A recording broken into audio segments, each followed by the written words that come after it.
This is going to be very similar to an empanada, but kind of an American version of it.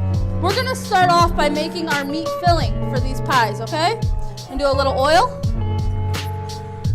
And you would be browning your meat. I did that earlier. So this is a 50-50 mix of pork and beef. Now, a lot of the initial recipes I found for this called for a pork sausage. You can use a pork sausage. So once you have your meat cooked off, salt and pepper it a little. And then we're going to add in our veggies. So I've got some green peppers. I've got diced onion. And you want to dice this all relatively small. Remember, you're putting it into a pie shell.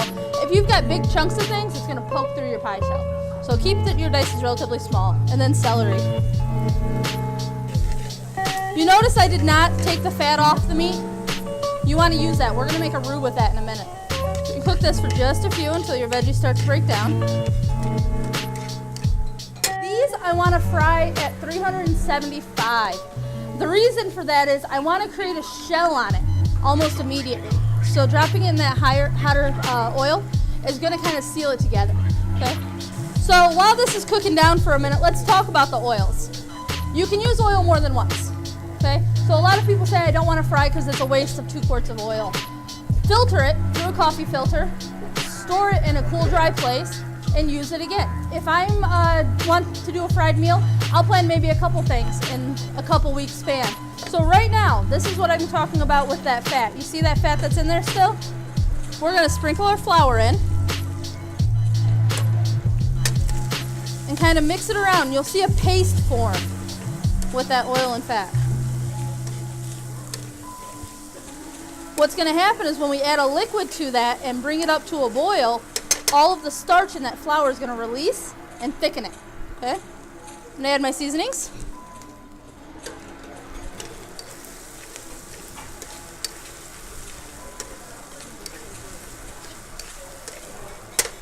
And then this is beef stock. So this is going to stop it from being dry. If we just did the meat and the veggies, you would end up with a very dry pie. This is going to create a gravy in there almost. Okay, and see how it's almost instantly boiling and thickening? See it in there? Now, if you're doing this for company, you can do this up to 2 days beforehand. Do it up to 2 days beforehand, because at this point, we're going to take it off the heat, and we're going to let it cool. You want to work with this once it's cooled down. Okay, so we're going to go off the heat, let it cool. If you are making this for dinner or whatnot, make it on the weekend when you have time, and then form your pies the day of. All right, pie dough. Moment of truth, I do not make pie dough that often. You are welcome to make pie dough if you're good at it and have a nice recipe, feel free. I actually find what you can buy in the store to be a pretty good pie dough. I can't make anything better than that, and it's a lot less work. Whatever you're comfortable with, though, okay? So you're going to take your pie dough, and you're going to cut about 6-inch rounds, depending on what size you want them. You can make these mini and cut smaller rounds, but if you want big hand pies, you want about 6-inch.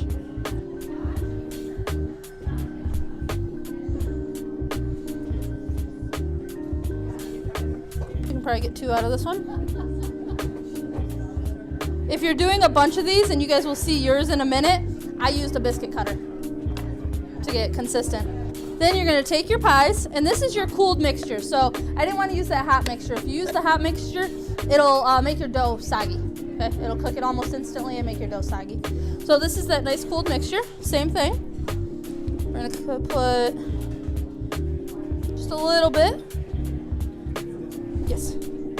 You don't want to overfill these. If you overfill these, they may explode on you. So a little bit, and then we're going to bring it up. We're going to pinch it. And then we're going to use a fork to crimp it down. And it adds a pretty design. Yep. Just like that, okay? Now, if you were going to bake these, you could bake these if you don't want to fry them. If you were going to bake them, you would cut a slit in the top to release that moisture. Okay? All right, and then we're gonna lay them in our oil. Like I said, our oil has come up to about 375 now. Now, a secret with these, do not play with them too much, but you do not want to play with them. That pie crust is flaky and very light, okay? If you play with them too much or mess with them too much, they'll fall apart. Let them get brown before you touch them. The other secret to these is when you think they're done, they're not. You want to let them get nice and dark brown. I would go with 375, keep it the same as the oil. As far as how long, I'm not sure because I've never baked them. They're better fried. Until they're done though. I mean, you know when pie crust is done. All right, these are gonna take a minute so you guys can eat while they're frying. All right, a lot of people would be tempted to start pulling them pretty soon here. But if you do it right now, that crust is just gonna fall apart on you, okay? Let it keep going. All right, so when these come out, you're gonna be tempted to just eat them immediately. Let them sit for a little bit. Let them cool down and let that crust set up.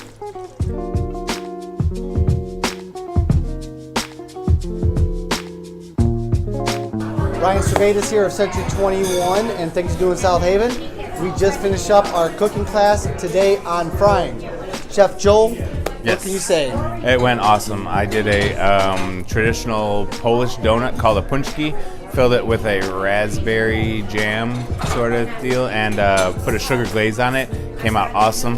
I also did a twist on a traditional hush puppy. I actually put some chopped up shrimp in there and served it with a jalapeno cream. So it came out fantastic. Chef Sarah? Awesome, and I did a Louisiana meat pie called a Natchitoches, and I did tempura veggies. Turned out absolutely wonderful. Mm-hmm. Awesome. So what's going on? What taste? What's coming up? Well, I'll tell you, our 5-year anniversary is coming up very shortly here, and we're going to do something on Facebook.